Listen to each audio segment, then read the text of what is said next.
Service public. Dans aucun autre pays, l'alliance de ces deux mots n'a été aussi fertile. Des centaines de milliers d'hommes et de femmes voués corps et âme au service de tous les autres. Une gigantesque armée pacifique pour assurer le développement économique de la nation et le bien-être de tout un peuple. Chaque Français bénéficie, grâce au service public, du droit au transport, à la communication, à la santé, à l'énergie, à l'éducation, à l'exercice de la citoyenneté. La primauté de l'intérêt général sur les calculs égoïstes du profit particulier, la sauvagerie de la loi du plus fort, supplantée par la culture du partage humaniste, cela semble aller de soi comme un acquis définitif pour ceux qui en ont hérité. Des combats incertains nécessaires à chacune de ces conquêtes, la mémoire pourrait bien se perdre. Et certains ne seraient pas mécontents de tirer sur eux définitivement, sous prétexte de modernité, un rideau d'amnésie. Ouvriers et paysans, ingénieurs et artistes, tous ont contribué à cette création collective. Cette France plus solidaire, ce sont d'abord les résistants qui en ont rêvé ensemble lorsque tout espoir semblait perdu dans la longue nuit de l'occupation. Les combattants de la lutte armée, mais aussi les intellectuels qui menèrent à leur côté la guerre des mots et des idées.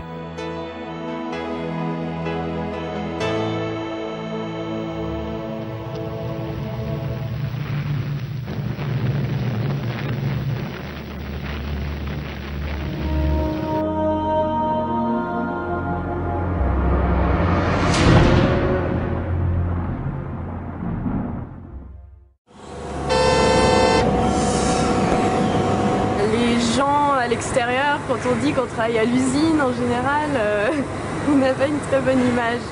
C'est peut-être la télévision qui... Enfin, c'est la société du spectacle où il faut être tous beaux, tous riches. Et donc forcément, si on est ouvrier, on a l'impression d'être en bas de l'échelle. Au début, c'est un vrai capharnaüm d'outils, de machines, de ponts qui s'entrecroisent, de bruit. C'est presque effrayant, si vous voulez. C'était très dur, hein. Faut savoir ce que c'est que de faire 12 heures sous la pluie. Uniquement éclairé par des phares la nuit. Eh ben, franchement, c'est pas marrant. Hein. On faisait de nombreuses heures de travail, mais on pensait qu'on servait à la société, qu'on faisait quelque chose. On s'entraînait nous-mêmes dans une accélération des cadences. Parce qu'on voulait vite voir l'œuvre de ce qu'on a fait, quoi.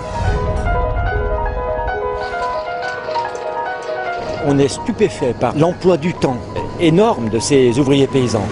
Travailler 8 heures à l'usine, le reste, il fallait faire en sorte à ce que ce soit fait. C'était 2 journées dans la même. Une à l'usine et puis l'autre à la ferme, quoi, à l'exploitation. Chaque jour, des groupes s'enfoncent vers la montagne, ils émigrent. Ils essayaient d'exploiter cette main-d'œuvre étrangère qui était très bon marché. On avait des logements, on avait des colonies pour nos enfants, on avait beaucoup d'avantages. Et en fin de compte, je ne me suis jamais posé trop de questions pour mon avenir parce que je savais qu'il était assuré.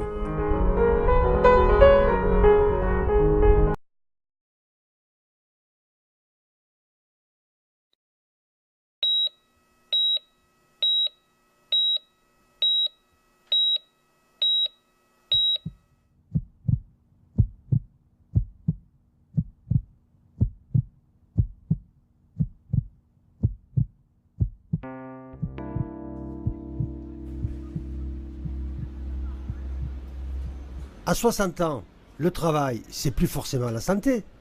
Je ne suis jamais malade, moi, j'ai pas les moyens. Des enfants, non merci. Ça coûte trop cher et je pourrais plus travailler. Des médicaments. Il faut un prix pour les étudiants ? Un toit sur la tête, ça serait pas du luxe. Aujourd'hui, on ne peut plus admettre d'être livré à soi-même face aux risques de la vie. Pouvoir prendre sa retraite à temps. Disposer d'aides financières face aux charges familiales. De l'assurance chômage quand on est privé de travail. Des minima sociaux quand on n'a plus d'assurance chômage. Et de soins quand on ne va pas bien. C'est ça, la protection sociale. Elle désigne en fait l'ensemble des dispositifs qui permettent à chacun de faire face aux risques majeurs de l'existence et à leurs conséquences financières.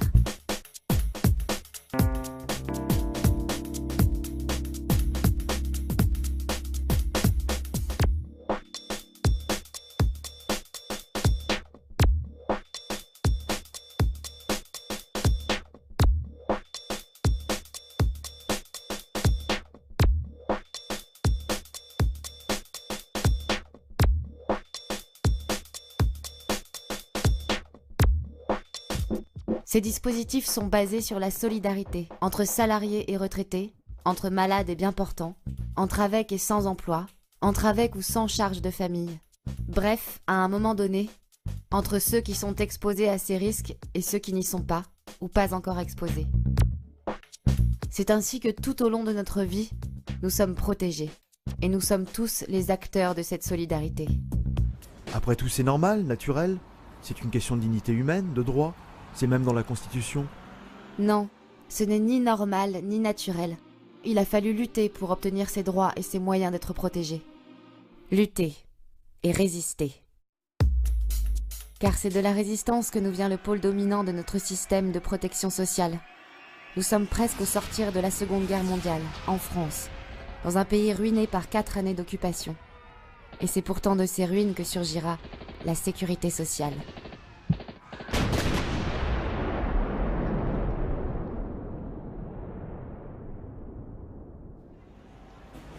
Qu'est-ce qui change exactement? Le programme du Conseil national de la résistance propose alors un plan complet visant à assurer à tous les citoyens des moyens d'existence, dans tous les cas où ils sont incapables de se les procurer par le travail. Il prévoit également une retraite permettant aux vieux travailleurs de finir dignement leurs jours. Ah ben c'est pas trop tôt. C'est ça le grand changement. Un système de couverture sociale qui va s'étendre à l'ensemble de la population, basé sur une vraie solidarité collective et géré avec la participation des salariés.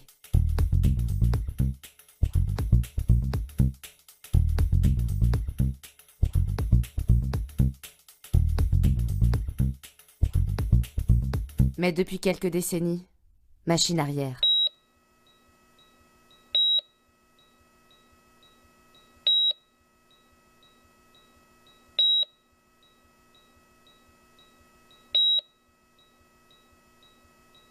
Alors évidemment, une question s'impose. Pourquoi aujourd'hui, alors que la France est bien plus riche qu'elle ne l'était au sortir de la Seconde Guerre mondiale, n'est-elle plus capable d'assurer un même niveau de protection sociale, voire de l'améliorer? Mais parce que c'est la crise. La crise est plus souvent un alibi qu'une cause. Hier comme aujourd'hui, les voix des détenteurs des pouvoirs économiques et financiers n'ont jamais manqué pour décrier les avancées sociales, agiter les menaces qu'elles représenteraient sur notre économie, et surtout sur leurs profits. Pourtant, ce qui était dénoncé hier comme impossible, irresponsable et dangereux, a non seulement pu être mis en place par un rapport de force, mais a constitué une source de richesse pour l'ensemble de la société. Car si la protection sociale est le meilleur rempart à la peur des lendemains, elle est aussi un moyen de réduire les inégalités et de garantir la cohésion sociale. Chacun contribue selon ses moyens et reçoit suivant ses besoins. Et comme elle assure le maintien du pouvoir d'achat de chacun face aux aléas de la vie, elle participe également à la croissance économique. Au final, la protection sociale est donc tout autant nécessaire à la bonne santé de l'individu qu'à celle du pays. Alors pourquoi ces discours qui assimilent les cotisations sociales à un coût ou à une charge pour les entreprises? En fait, les cotisations sociales ne pèsent pas tant sur la compétitivité des entreprises que sur le niveau de leurs profits, ce qui n'est pas tout à fait la même chose. N'oublions pas que l'ensemble des cotisations consacrées à la sécurité sociale est le fruit du travail. Ah bon, et les charges patronales alors?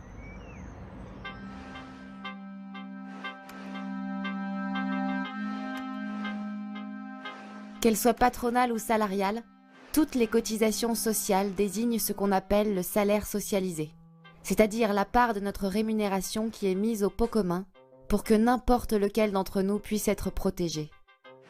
Le problème aujourd'hui, c'est la baisse de cette contribution. En cause le chômage qui fait diminuer le nombre des cotisants, les bas salaires et les exonérations de cotisations patronales. Pour compenser cette baisse des recettes, les impôts sur les ménages prennent le relais et payent à la place des entreprises. Faute de quoi, les prestations sociales disparaissent. Dans l'un ou l'autre cas, le pouvoir d'achat des ménages diminue. Et là, pour eux, c'est vraiment la crise.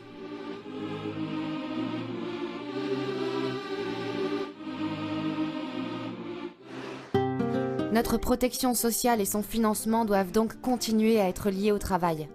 C'est le travail qui est créateur de richesses. Et la protection sociale fait partie de ces richesses. C'est pourquoi son financement et son amélioration ne peuvent faire l'économie d'une politique de lutte contre le chômage et d'amélioration des salaires.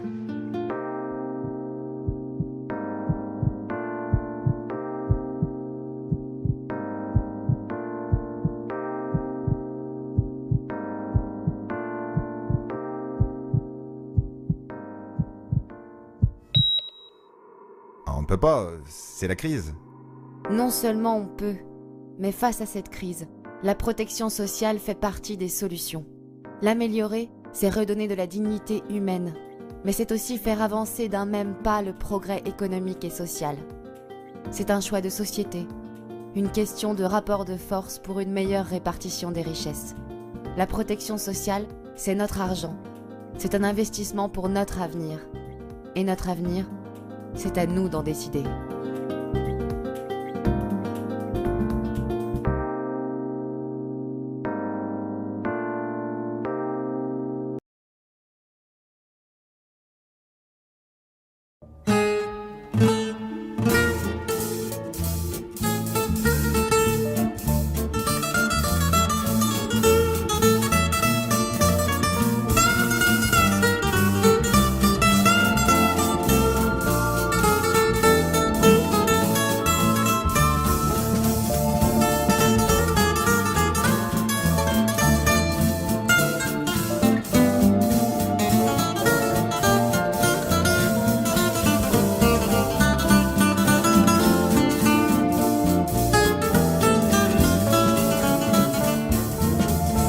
Depuis longtemps sur Ambroise Croizat, et quand on travaille sur un tel personnage, qui a quand même illuminé une grande partie du XXe siècle, on croise forcément les grandes figures militantes de la mention sociale, Virginie Barrel, un compagnon de Croizat ici, Pierre Sémard, Prosper Moquet, le père de Guy Moquet, et puis Marcel Paul.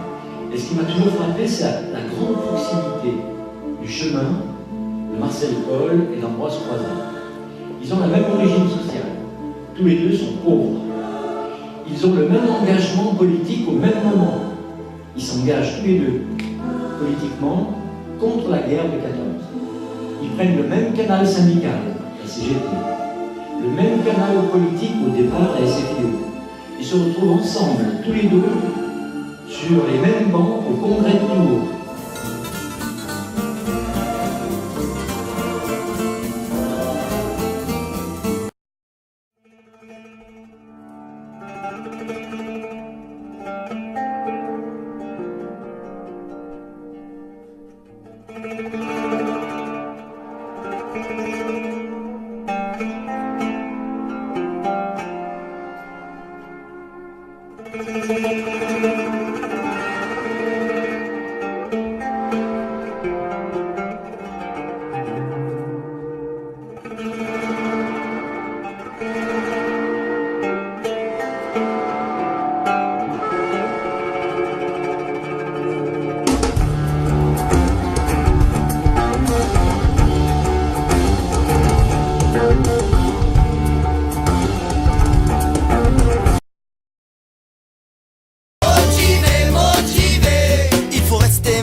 J'ai trouvé, veut-on vraiment la peau du français?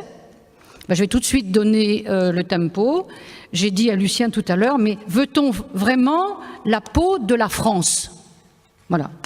Donc c'est ça qui a mené ma réflexion là-dessus. Donc effectivement, il faut la question... Je me suis permis un petit sous-titre par rapport à l'intitulé de mon exposé sur le dépliant. Donc l'enseignement supérieur à la recherche en tant que pièce maîtresse de la stratégie linguistique dans la bataille des consciences. Donc j'ai essayé de replacer, disons, cette partie recherche et enseignement supérieur qui, nous verrons, sont intimement liés dans la façon de propager effectivement le vocabulaire anglo-saxon et ses idées dans la société et de les rendre indispensables à nos concitoyens. Alors, en introduction, pourquoi l'enseignement supérieur et la recherche? Pourquoi une telle emphase dans le titre? L'enseignement supérieur occupe une place particulière dans nos sociétés développées. Il forme les élites et les cadres qui vont irriguer l'industrie et les services. Il nous donne nos premiers réseaux professionnels. Et pour les formations les plus prestigieuses qu'il dispense, des sésames dont nous nous revendiquerons toute notre carrière, autant dire à l'heure actuelle d'une nouvelle réforme des retraites, toute notre vie.